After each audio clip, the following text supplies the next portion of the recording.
یہ ساری چیزیں ہمیں معلوم تھا. ہم متاثر ہو سکتے ہیں لیکن اگر کوئی اہل تشیع میں سے کوئی ایسی چیز ہو جاتی ہے تو پھر حکومت کو یہ موقع مل جاتا کہ وہ اسے فرقہ وارانہ ایک رخ دے سکتی تھی. تو میں اس سے بچنے کے لیے ہم نے یہ کام کیا ہے.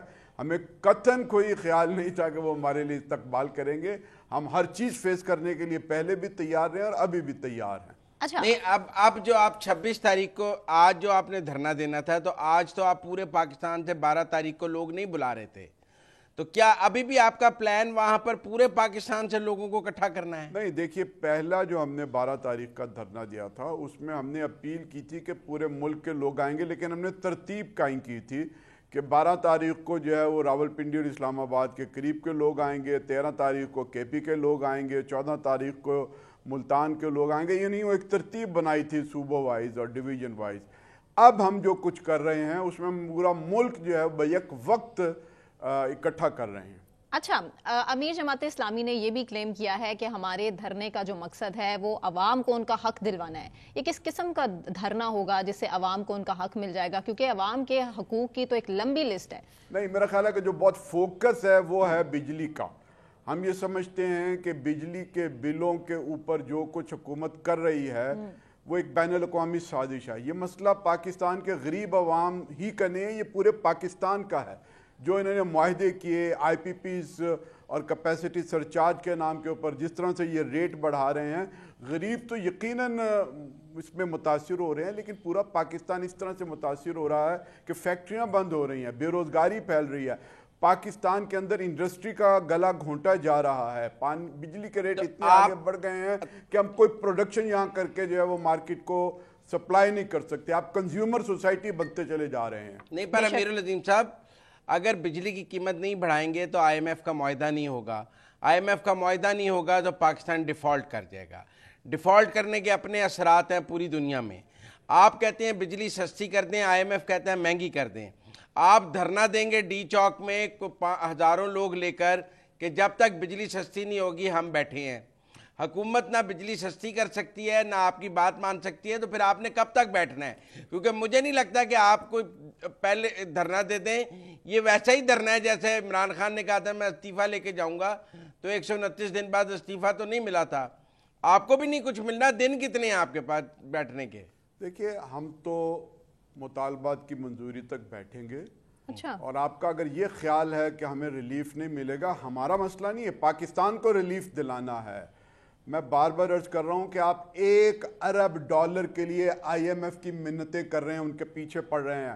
آپ نے 10 برس کے اندر $42 ارب جو ہے وہ آپ نے کیپیسٹی سرچارج کے نام پر دیے ہیں. وہ بجلی جو ہم نے خریدی نہیں, جو ہم نے استعمال نہیں کی, 42 ارب روپے, یہ حکومتی دستاویزات بتا رہی ہیں. تو ہم نے تو پاکستان کو بچانا ہے. میں یہ کہہ رہا ہوں کہ بجلی سستی ہونا تو ممکن نہیں ہے. یہ ہوگی. دیکھیے, ایک کیپیسٹی سرچارج ہے جو ہم نے بجلی نہیں خریدی, اب وہ تو ختم کریں. نہیں, یہ تو آپ, وہ انٹرنیشنل معاہدے ہیں نا. کوئی معاہدہ نہیں ہے. وہ معاہدہ کہ جس سے آپ ایکسپلائٹ کرتے ہیں, بغیر محنت کے ایک فریق کو پیسے کک بیکس دے کر اپنے لیے فوائد سمیٹ لیتے ہیں, وہ آپ چیلنج کر سکتے ہیں. اچھا, میں اب یہی پوچھنا چاہ رہا ہوں کہ جماعت اسلامی اگر اب جو 12 جولائی کو دھرنا نہیں ہوا, 26 جولائی کو ہونے جا رہا ہے بعد از محرم, کتنے دن آپ کا پلان ہے وہاں بیٹھنے کا, اور کتنے لوگ آپ اسلام آباد میں لے جائیں گے؟ کیونکہ پچھلے دھرنے میں خالی کرسیاں بھی رہ گئی تھی, اکیلا کنٹینر رہ گیا تھا. اور ابھی آپ نے غزہ کی وہ بات کی کہ وہاں ڈی چوک میں مشتاق صاحب نے دیا, وہاں بھی 20-22 لوگ ہی تھے, کوئی ہزاروں لوگ تو نہیں تھے. وہ ایک دیکھیے, یہ سائز ڈیپینڈ کرتا ہے دھرنا دینے والوں کی ٹارگٹس کے اوپر. جب جماعت اسلامی کو ٹارگٹ طے کرتی ہے کہ ہم نے 20 لوگوں کے ساتھ دھرنا دینا ہے, 20,000 کے ساتھ دینا ہے یا 2 لاکھ کے ساتھ دینا ہے, ہم اسے حاصل کر کے دکھاتے رہے ہیں. ماضی کے اندر بھی آپ کو پتہ ہے کہ ہم نے ملین مارچ کیے, ہم نے مہنگائی کے اوپر. اب کیا ٹارگٹ ہے؟ ہمارا ٹارگٹ لاکھوں لوگوں کا ہے. ہم اس میں یقین رکھتے ہیں کہ ابتدا میں جماعت کے کارکن آئیں گے اور اس کے بعد پورے عوام اس کے ساتھ آ کے شامل ہوں گے, چونکہ یہ ایک عوامی مسئلہ ہے. یہ ہم نے اپنی سیٹ کے لیے مسئلہ نہیں حل کر رہے. میری رائے یہ ہے کہ میرا یہ خیال ہے, آپ نے کہاں سے نکلنا ہے؟ لاہور سے نکلنا ہے, اسلام آباد, پنڈی سے نکلنا ہے؟ یہ ہم کراچی سے شروع کریں گے, ہم گوادر سے شروع کریں گے اور رخ جو ہے وہ اسلام آباد کی طرف ہوگا. حافظ نعیم الرحمان صاحب کہاں سے شروع ہوں گے؟ ملتان بھی شامل ہوگا. حافظ نعیم الرحمان صاحب کہاں سے ہوں گے اور آپ کہاں سے ہوں گے؟ وہ کراچی سے آغاز کریں گے, میں لاہور سے نکلوں گا اور پھر وہ کراچی کے بعد مختلف جگہوں سے ہوتے ہوئے اسلام آباد میں. تو پھر یہ کنٹینر لگ جائیں گے, سڑکیں بند ہو جائیں گی, آپ گرفتار ہو جائیں گے. میں پہلے ہی بتا دیتا ہوں. کوئی بات نہیں یار, گرفتاری کو ہمارے لیے نئی تھوڑی ہے. ہم نے جو ہے وہ چیف جسٹس کی بحالی کی موومنٹ چلائی ہے, گرفتاریاں بھی ہوئی ہیں, کافی عرصے سے نہیں ہوئی نا, اور چیف جسٹس کو بحال کر کے بھی دکھایا. جماعت اسلامی بہت سافٹ ہو گئی ہے, کافی عرصے سے گرفتاریاں نہیں ہوئی آپ کی. تو کر لیں گے جی, یہ تو مسئلہ نہیں ہے, ہم تو گرفتاریوں کے لیے تیار ہیں. کیونکہ مجھے نہیں لگتا آپ کو اسلام آباد ڈی چوک تک پہنچنے دیا. میرا یہ خیال ہے کہ حکومت ہل رہی ہے, حکومت پریشان ہے, حکومت کے کوئی سر ہے نہ کا پیر ہے, آپس کے اندر بھی ان کے پر آپ کے پاس اجازت بھی تو نہیں ہے حکومت کی ڈی چوک پہنچنے کی. کوئی بات نہیں جی, ہم نے صرف حکومت کو اطلاع کی ہے, اجازت دینا نہ دینا ان کا کام ہے, ہمارا یہ بنیادی حق ہے. آپ تحریک انصاف کی طرح ریٹ نہیں کریں گے کہ ہمیں اجازت نہیں مل رہی؟ نہیں, ہم نے آج تک جو ہے وہ کسی قسم کے ریٹ نہیں کی. ہم انتظامیہ کو, حکومت نہیں انتظامیہ, چونکہ انتظامیہ کا کام ہے, اسے پتہ ہونا چاہیے کہ کہاں پر کتنے لوگ آئیں گے, انہوں نے کو متبادل روٹ لگانا ہے وہ روٹ لگائے, جو بھی انہوں نے تمام اور بندوبست کرنا ہے وہ کریں. ہم نے کوئی اجازت کی بات نہیں کی ہے.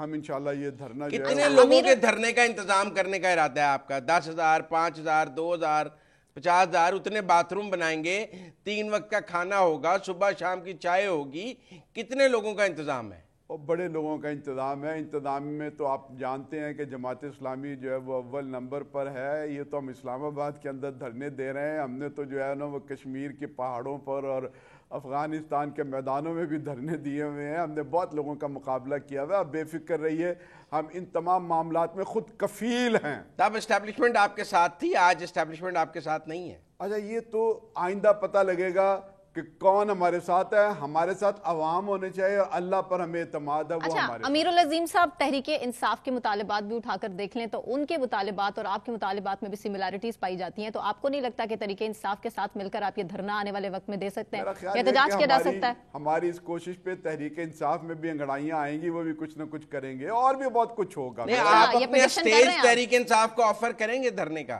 جی ضرور, جو لوگ بھی آئیں گے ہم سب کو آفر کریں گے کہ وہ آئیں. ہم ٹریڈرز کو بلائیں گے, ہم وکلا کو بلائیں گے, ہم پولیٹیکل پارٹیز کو بلائیں گے, اور یہاں سے ایک نیا مشترکہ لائحہ عمل جو ہے وہ بنے گا. ہم دھرنا قائم رکھیں گے, دھرنے کے ساتھ ساتھ پورے ملک کے اندر موومنٹ چلائیں گے. اچھا, چہلم کے بعد تحریک انصاف اسلام آباد تک محدود نہیں رہے گا. اسلام آباد میں ایک مرکزی کیمپ ہوگا جو پورے ملک کی احتجاجی تحریک کو لیڈ کرے گا اور کنٹرول کرے گا. تو پھر آپ حکومت گرانا بھی چاہتے ہیں؟ دیکھیے جی, اگر حکومت نے عوام کے لیے آسانی پیدا نہ کی, ملک کے لیے آسانی پیدا نہ کی, تو وہ خود گرتی چلی جائے گی, اور ہم بہرحال گرتی دیواروں کو ایک دھکا ضرور دیں گے.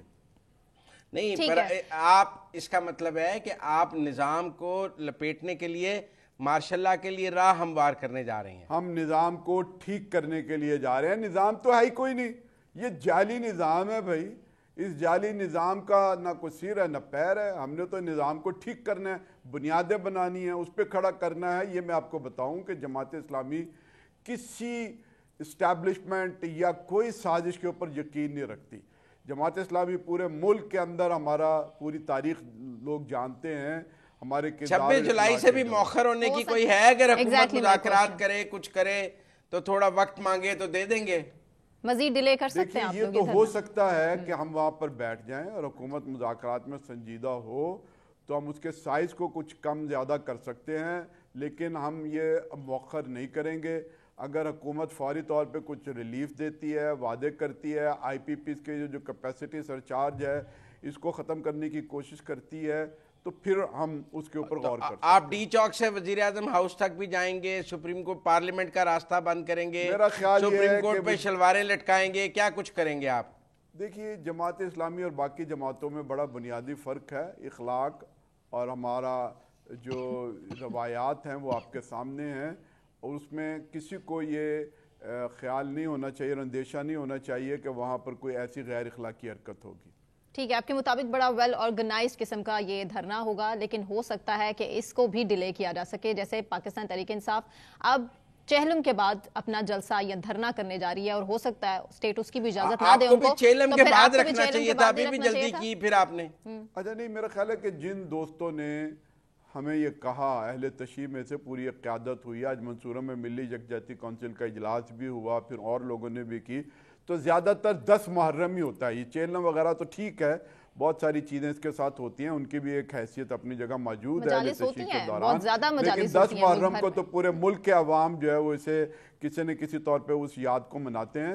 تو میرا خیال ہے کہ 10 محرم کے بعد کسی بھی وقت ہم کر لیں گے, اور جو ہم نے کر دیا ہے تو اس میں کوئی قباحت نہیں ہے. ٹھیک, بہت شکریہ امیر العظیم صاحب آپ کے وقت کے لیے. مزمل صاحب, صورتحال یہی ہے کہ جماعت اسلامی بھی ٹف ٹائم دینا چاہ رہی ہے, حکومت کو کیا ہوگا, اسلام آباد پہنچنے دیا جائے گا جیسے تحریک انصاف والوں کے ساتھ ہوا ویسے ان کو بھی لاکھ پتہ جائے گا. کنٹینرز اکھاڑ دیے جائیں گے, راستے روک دیے جائیں گے. نہیں روک دیے جائیں گے. امیر العظیم صاحب کو لاہور روک دیا جائے گا, انہیں کراچی روک دیا جائے گا, اور وہ کسی کو اسلام آباد پر نہیں مانیں, کیونکہ مطالبات تو دور دور تک نظر نہیں آ رہے. پہنچیں گے تو مطالبات ہوں گے نا. جب روک دیا جائے گا, مومنٹم نہیں بننے دیا جائے گا, تو دھرنا کیسے ہوگا؟ کیونکہ یہ شرائط پوری ہو نہیں اب ریاست دھرنوں کی سیاست نہیں کرنے دے. وزیر خزانہ دوسری طرف زیادہ ٹیکس ریونیو بڑھانے کی طرف اشارے کر رہے ہیں, اور اس طرف ان کی یہ باتیں ہیں. ٹھیک, بریک پر جانا ہے مجھے, بریک سے واپس آئیں گے, کنٹینیو کریں گے, ہمارے ساتھ رہیے.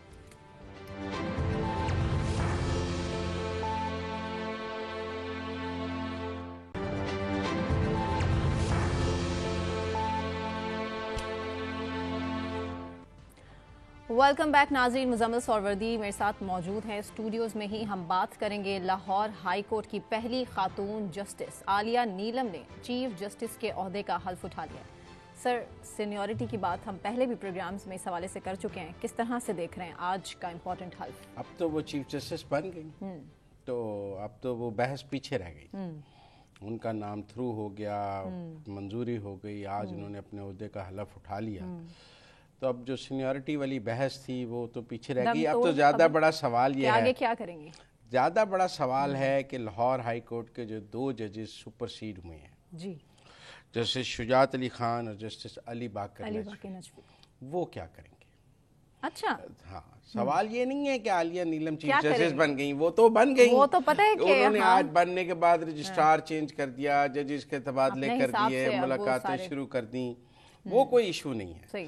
میرے آج شجاعت علی خان اور علی باقر نجفی عالیہ نیلم کی حلف برداری میں نہیں گئے, ٹھیک ہے جی. وہ ہائی کورٹ میں بھی عالیہ نیلم کو نہیں ملے, وہ ہائی کورٹ میں موجود تھے, لیکن کہا جا رہا ہے کہ وہ بھی اپنے چیمبرز میں رہے, جی, مشاورت چلتی رہی. سیدھا اعتراض ان کی طرف سے نہیں. اب صورتحال یہ کہ کیا وہ عالیہ نیلم کے بنائے ہوئے روسٹر, ان کی مارک کی ہوئی کہ کاز لسٹ اور کیسز کے مطابق کل سے کام کریں گے, فالو کریں گے یا نہیں کریں گے, اور وہ عالیہ نیلم کے متحد کل سے کام شروع کر دیں گے, یا وہ کل سے اپنی جونیئر کے متحد کام کرنے سے انکار کر دیں گے؟ یہ بڑا تاریخی لمحہ ہے, کل ہی پتہ چلے گا. یہ پاکستان کی تاریخ میں پہلی دفعہ ہوگا کہ کوئی سینئر ججز اپنے جونیئر ججز کے جونیئر چیف جسٹس کے جج کے متحد کام کریں گے یا کام کرنے سے انکار کر دیں گے, ٹھیک ہے نا. تو میرے خیال میں کل ہم اس پر زیادہ, کیونکہ آج انہوں نے ابھی تک کوئی ریٹائرمنٹ کی بھی نہیں دی, یہ بھی نہیں کہا کام, یہاں تو وہ آج حلف برداری میں پہنچ جاتے ہیں, ہم کہتے ہیں جی وہ عالیہ نیلم کے ساتھ کھڑے ہیں, انہوں نے اعتراض نہیں کیا. جب سینئر ججز وہاں موجود تھے تو وہ دونوں بھی موجود ہوتے, لیکن وہ وہاں موجود نہیں تھے. ان کی ہائی کورٹ میں ان سے ملاقات ہو جاتی, وہ بھی نہیں ہوئی ہے. اب دیکھنا یہ ہے کہ کیا یہ وہ اس سرد جنگ کے ساتھ ہی وہاں کام کرتے رہیں گے, یا وہ اپنے بارے میں کوئی فیصلہ لیں گے. تو میرے نزدیک عالیہ نیلم کا چیف جسٹس بننا تو اب کوئی خبر نہیں ہے. خبر تو یہ ہوگی کہ شجاعت علی خان اور علی باقر نجفی کیا فیصلہ کرتے ہیں. نہیں, چیف جسٹس بننے کے بعد اب وہ نیکسٹ کیا کریں گی, یہ بھی بہت غور طلب بات ہے. لیکن وہ جو بھی کریں گی بطور چیف جسٹس اپنے اختیار استعمال کریں گی. وہ ہو سکتا ہے شجاعت علی خان صاحب کو باولپور ٹرانسفر کر دیں, علی باقر نجفی صاحب کو پنڈی ٹرانسفر کر دیں, اختیار ہے ان کا.